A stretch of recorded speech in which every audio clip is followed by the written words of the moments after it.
Sebanyak 17 kabupaten kota di Sumatera Selatan telah melakukan pengetatan di setiap pintu masuk daerah selama pengetatan PPKM Mikro berlangsung di Palembang dan Lubuk Linggau.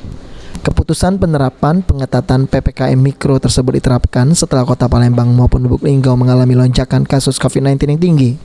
Kapolda Sumsel Irjen Pol Eko Indra Heri mengatakan terkhusus selama masa pengetatan PPKM Mikro di Palembang dan Lubuk Linggau, pemerintah setempat juga gencar menerapkan aturan ganjil genap yang hingga saat ini dinilai cukup efektif dalam menekan pergerakan orang. Selain itu untuk daerah Kabupaten Ogan Ilir dan Ogan Komering Ilir Oki saat ini juga turut menerapkan aturan pengetatan di mana setiap kendaraan yang keluar masuk melewati jalan tol, kendaraan tersebut harus melakukan pemeriksaan terlebih dahulu oleh petugas.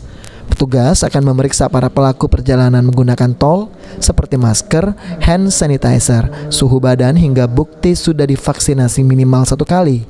Jika tidak bisa menunjukkan bukti vaksin, maka pengendara minimal menunjukkan hasil PCR dan swab.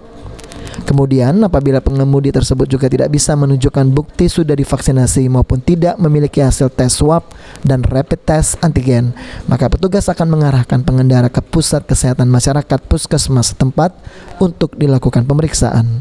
Di jalan kita perketat ya, di mulai OI termasuk Banyuasin kan kita periksa. Kalau ada yang nggak lengkap kita balik kanan. Banyak sekali kita balik kanan dan mobil maupun kendaraan roda 2. Menunjukkan berkas apa itu?